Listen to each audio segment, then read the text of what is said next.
Yeah, you clicked on the right video, because everything you're about to hear is real. Real engines, real mileage numbers, real reasons the American car market walked away from 5 of the toughest SUVs ever built. This isn't a list of broken-down junkyard relics. It's the opposite. These are machines that mechanics still trust, that off-roaders still hunt for, and that dealerships still can't keep in stock once word gets out. Yet somewhere between the used car lot and the American driveway, they got forgotten. By the end of this video, you'll know exactly which 5 SUVs they are, what makes them nearly impossible to kill, and why the same engineering that made them boring in a showroom in the 2000s is exactly what makes them survivors today. If any part of this saves you from overpaying for a new SUV that won't see 150,000 miles, that's worth something. So hit subscribe before we start, drop a like if you're the kind of person who'd rather have a tank than a trend, share this with the one friend who's always complaining about car payments, and tell us in the comments which SUV on this list you didn't expect to see. Before we get into the list, it helps to understand why forgotten and bad are not the same word. In the late 1990s and early 2000s, the American SUV market was flooded with body-on-frame trucks built by companies that no longer sell cars here, or that pulled a model after a few unlucky sales years. Buyers moved on to whatever had the newest badge, the biggest infotainment screen, or the most aggressive marketing budget. Meanwhile, engineers at these overlooked brands had already solved the hard problems: heat, vibration, corrosion, drivetrain stress, using simple, mechanical, reparable solutions instead of the sensor-heavy systems that dominate SUVs today. That's the twist this whole story turns on. The SUVs nobody wanted when they were new are often the ones best equipped to survive when they're old, precisely because nobody wanted them enough to discontinue and forget the part supply, and because their simplicity means there's less inside them that can fail. Number 5 is a small, strange, almost cartoonish little truck, the Suzuki Sidekick, later sold as the Grand Vitara. It never had the marketing muscle of a Jeep or a Toyota, and by the time Suzuki pulled out of the American market entirely, most car shoppers had already forgotten the brand existed. But underneath that boxy, slightly awkward shell was a genuine 4x4, a low-range transfer case, a ladder-frame chassis on the early models, and an engine so simple that owners routinely report driving them past 200,000 miles with nothing more than routine maintenance. One owner described driving a mid-1990s Sidekick to 215,000 miles before finally retiring it for something newer, calling it bulletproof, slow, but a vehicle that would go almost anywhere it was pointed. What makes the Sidekick and Grand Vitara so overlooked today is price. Because the badge carries almost no prestige, a well-kept Grand Vitara from the mid-2000s can still be found for around $5,000 with roughly 100,000 miles on the clock. That's a fraction of what a comparable Jeep or Toyota commands, for a truck that off-road communities quietly modify with lift kits and armor because the underlying platform can take it. It's not fast, it's not glamorous, and it will never trend on social media, but it starts every morning, it survives the trail, and it costs less than a used sedan. That combination of low price and true four-wheel drive capability is exactly why this one earns a spot on a list built around dirt-cheap survivors nobody thinks to shop for. Number 4 takes us to a truck that looks like it belongs in a different decade because it does: the Isuzu Trooper. Isuzu is barely remembered as a passenger vehicle brand in the United States today, which is precisely why the Trooper slipped through the cracks of automotive history despite being a genuinely serious off-roader. Later versions were powered by a 3.2-liter V6 producing 190 horsepower and 188 pound-feet of torque, paired with either a 5-speed manual or a 4-speed automatic transmission and a proper four-wheel drive system with low range. With over 8 inches of ground clearance and a body-on-frame design, it was engineered the same way as the trucks people paid twice as much for. The Trooper's disappearance from American memory wasn't about quality. Isuzu simply exited the U.S. passenger car market entirely in 2009, and once a brand vanishes, so does the public's confidence in buying its old vehicles, even when those vehicles have nothing wrong with them.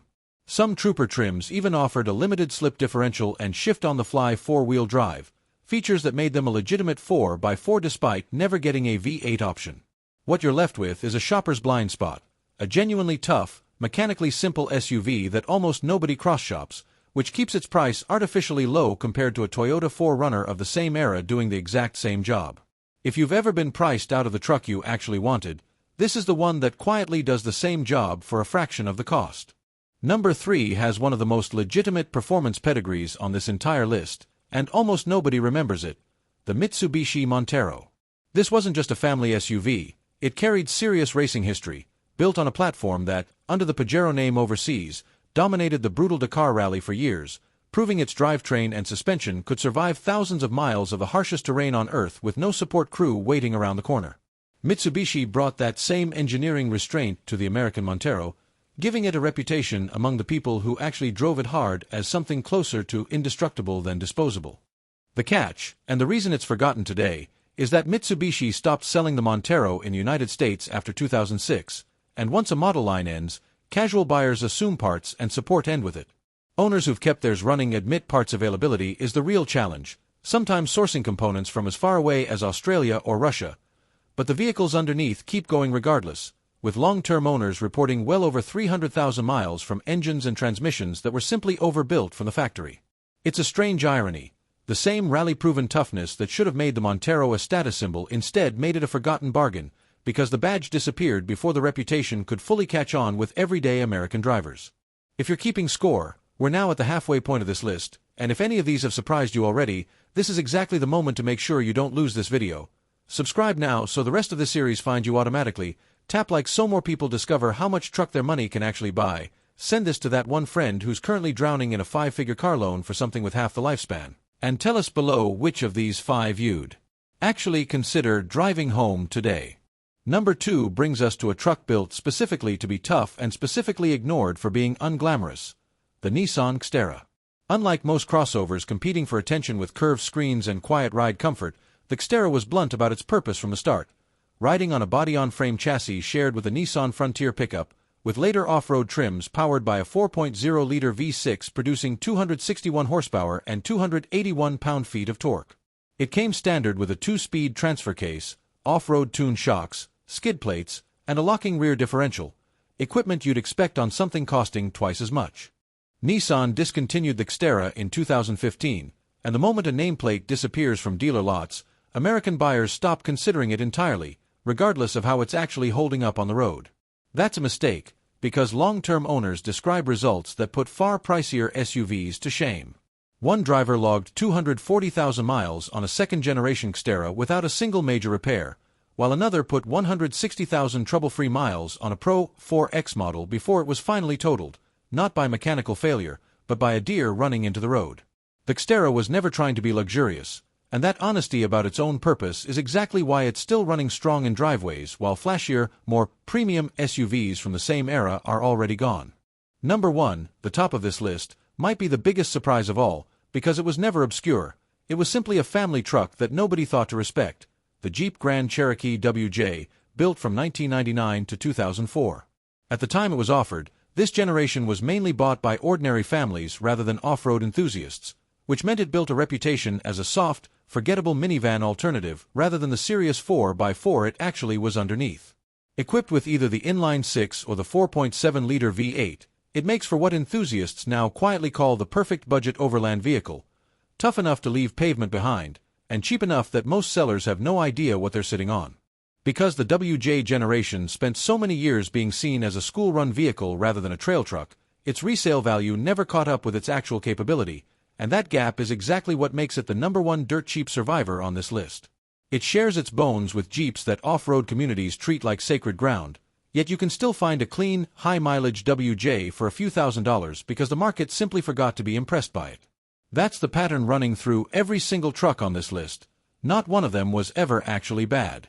They were unfashionable, discontinued, badge-orphaned, or misunderstood, and the used car market punished them for it, driving their prices down while their engineering stayed exactly as solid as it always was. Here's the uncomfortable truth sitting underneath all 5 of these trucks. Modern SUVs are, in many ways, engineered to be replaced. More sensors, more plastic, more software, more parts that only one dealership network can source. All of it adds comfort and convenience, but it also adds failure points that simply didn't exist in a 2001 body-on-frame truck with a mechanical transfer case and a carbureted simple drivetrain philosophy. The 5 SUVs on this list survived not despite being cheap and forgotten, but partly because of it. Low demand kept their prices low, and mechanical simplicity kept their reliability high, a combination that's becoming almost impossible to find in anything currently sitting on a new car lot. So the next time you're standing in a dealership, staring at a brand new SUV with a payment that stretches 7 years into your future, remember that somewhere out there, a Trooper, a Montero, a Xterra, a Grand Vitara, or a Grand Cherokee WJ is sitting quietly in someone's driveway with 200,000 miles behind it and no plans of stopping. These trucks aren't rare because they're bad. They're rare because everyone stopped looking, and that's exactly the gap where the smartest, cheapest, toughest buy in America has been hiding the whole time. If this changed how you think about your next used car, subscribe so you don't miss what we uncover next. Hit like to help more people see this before they sign another new car loan. Share it with a friend who needs to hear this before their next trade-in, and tell us in the comments which one of these 5 surprised you the most.